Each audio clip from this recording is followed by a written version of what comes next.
Assalamualaikum warahmatullahi wabarakatuh. Baiklah, di video kali ini saya akan menjelaskan cara menggunakan aplikasi UM for Windows. Jadi kita ambil salah satu soal yang pernah kita pelajari bersama. Baiklah, yang pertama yaitu kita buka modul. Selanjutnya yaitu kita buka linear programming. Lalu kita new. Nah, di sini ada bacaan title. Coba lihat kursor saya. Jadi pada title tersebut kita tulis nama file kita. Itu kita buat tuh. Oke, dari soal tersebut kita bisa melihat number of constraints-nya ada 3 kendala dan variabelnya juga ada 3 variabel. Oke, selanjutnya kita pencet, kita klik OK. Baiklah, pada soal tersebut di pojok kiri saya ini ada maksimis X1 nya. Kita bisa tengok bersama yaitu 3 dan X2 nya ada 5 dan X3 nya ada 2.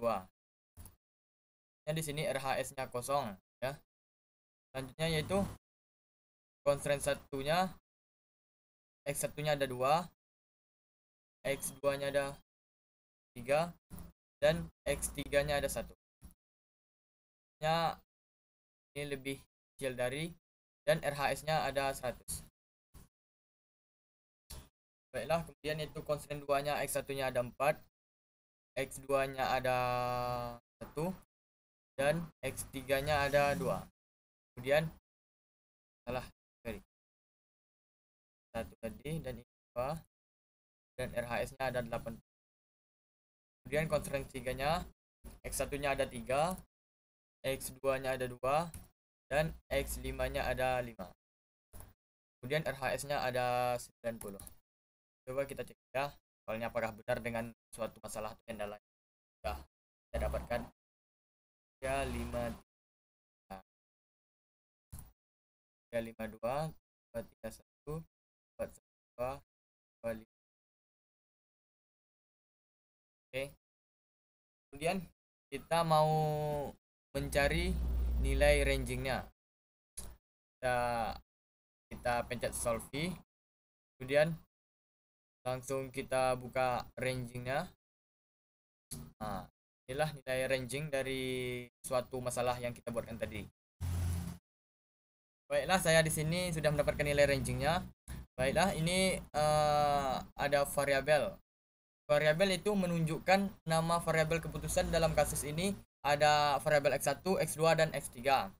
Di sini juga di kolom di kursor saya ini ada value, yaitu nilai optimal dari variabel tersebut berdasarkan perhitungan.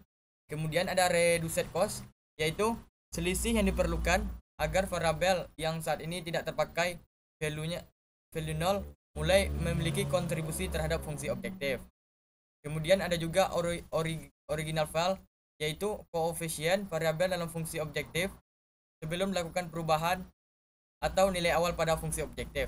Kemudian ada lower bound. Lower bound yaitu batas bawah di mana koefisien variabel dapat berubah tanpa mengubah solusi yang optimalnya. Kemudian yang terakhir itu ada upper bound, yaitu batas atas di mana koefisien variabel dapat berubah tanpa mengubah solusi yang optimal. Itu variabel X1, yaitu yang mana value-nya adalah 0, nilai optimal X1 adalah 0 atau tidak diproduksi. Kemudian ada reduced cost-nya 0,46, yaitu jika koefisien fungsi objektifnya X1 dinaikkan minimal 0,46, maka X1 akan mulai diproduksi. Kemudian ada juga original file-nya, yaitu 3. Koefisien X1 pada fungsi objektif adalah 3.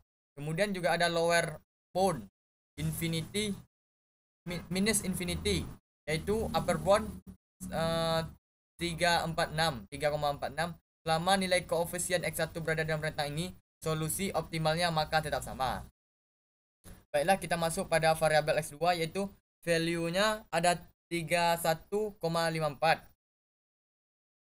yaitu nilai yang sudah optimal,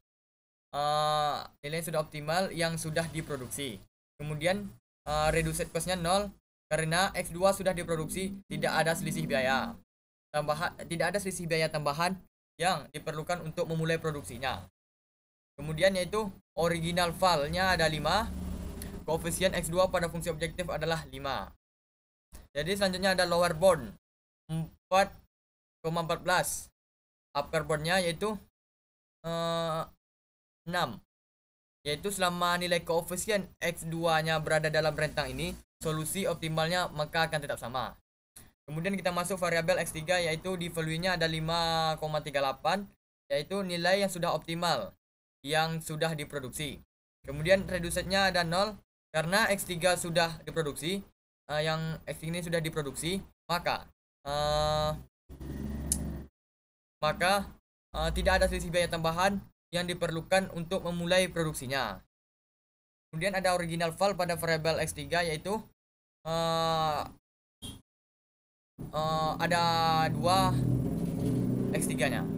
Maksudnya original filenya berjumlah 2 pada X3 variabel.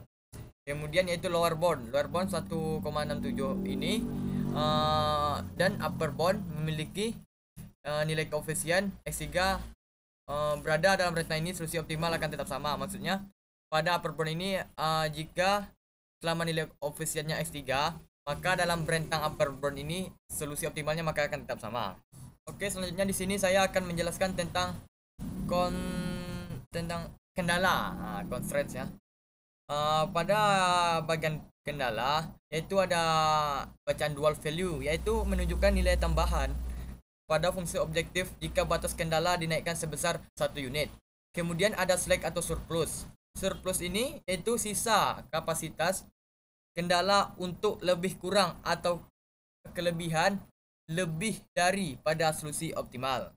Kemudian ada original file, yaitu nilai awal batas atau kendala pada RHS. Kemudian yaitu ada lower bound, sama juga batas bawah dari nilai kendala yang dapat berubah tanpa memengaruhi solusi optimal, lower bound ya. Kemudian ada juga upper bound. Upper bound yaitu batas atas dari kendala yang dapat berubah tanpa memengaruhi solusi yang optimalnya. Solusi optimal itu sendiri ya.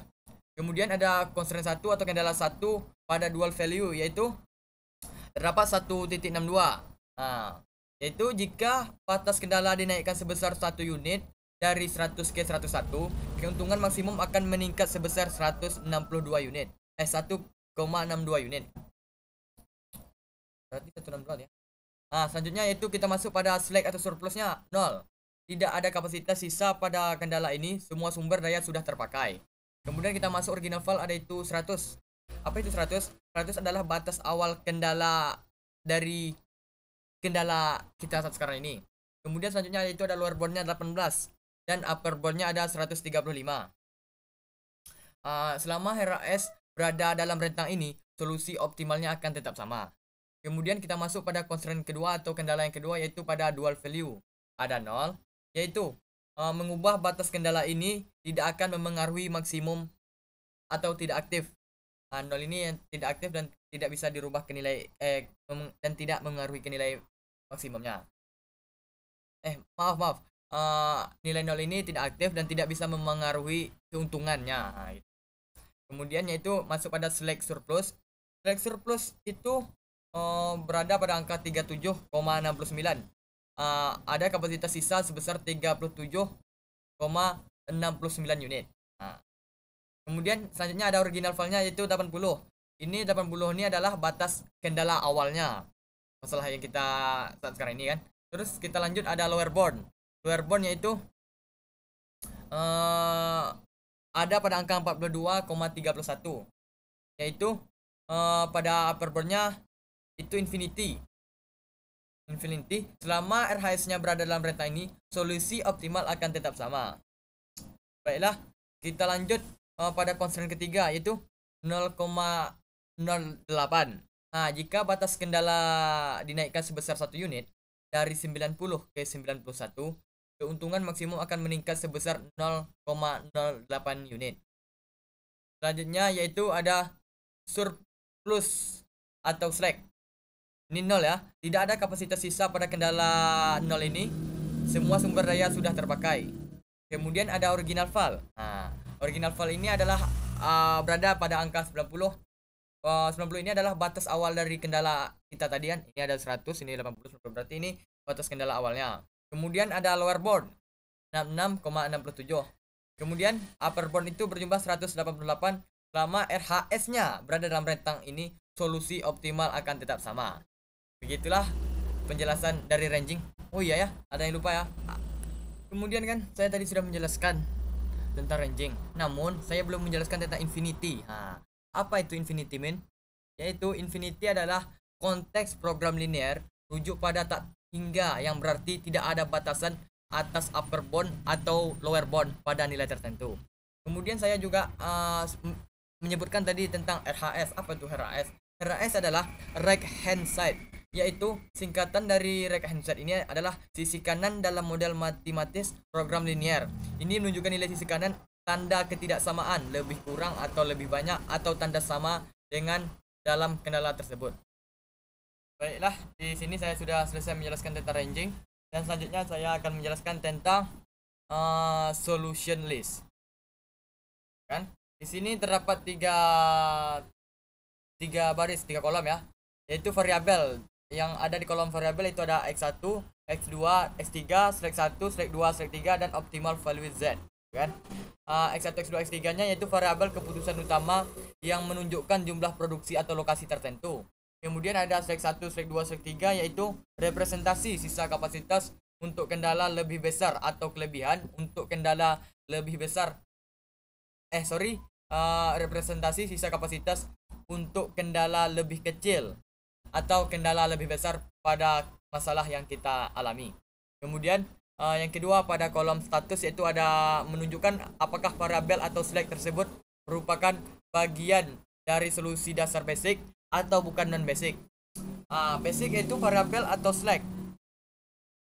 Ini aktif dalam solusi yang optimal. Untuk variabel keputusan, nilai positif menunjukkan variabel ini digunakan untuk select. Nilai positif menunjukkan kapasitas tersisa. Kemudian ada non basic.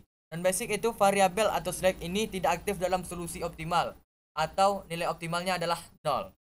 Kemudian yaitu ada interpretasi dalam gambar. Interpretasi dalam gambar ini yaitu X1 nya non basic, tidak digunakan atau value-nya 0. Kemudian ada X2. X2 nya yaitu basic, digunakan dalam solusi optimal atau value-nya ada 31,54. Kemudian ada X3 basic, digunakan dalam solusi optimal, value-nya ada 3,38. Kemudian select 1 yaitu non basic. Non basic yang saya maksudkan dari pertama tadi yaitu tidak ada kapasitas yang tersisa atau value-nya 0. Kemudian ada select 2. Select 2 yaitu basic yang kapasitasnya tersisa sebesar 37,69. Kemudian yang terakhir itu select 3 yaitu non basic, tidak ada kapasitas tersisa atau value-nya 0. Kemudian pada kolom value ini ada nilai optimal dari masing-masing variabel atau select berdasarkan hasil perhitungan. X1 sama dengan 0, yaitu tidak ada alokasi untuk X1 nya. Kemudian X2 nya ada 31,54. Alokasi optimal untuk X2 adalah 31,54 unit. Kemudian X3 nya ada 5,38, yaitu alokasi optimal untuk X3 adalah 5,38 unit. Kemudian untuk select 1 nya yaitu 0, tidak ada kapasitas tersisa untuk kendala pertama atau kendala sepenuhnya digunakan.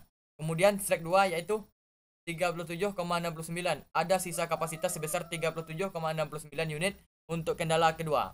Kemudian yaitu pada select yang terakhir yaitu select ketiga yaitu ada non basic dengan value-nya 0.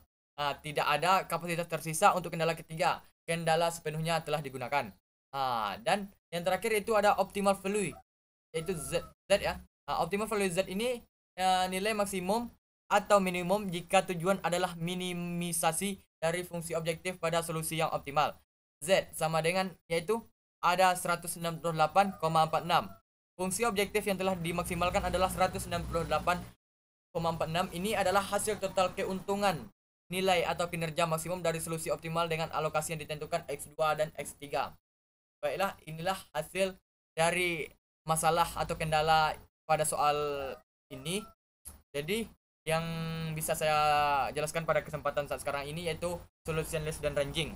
Jika teman-teman mau penjelasan selanjutnya tentang linear, iteration, dual, mohon komen di kolom komentar bahwasanya teman-teman ingin saya menjelaskannya tentang materi apa lagi. Oke, cukup sekian dari saya. Lebih dan kurang saya mohon maaf. Wassalamualaikum warahmatullahi wabarakatuh.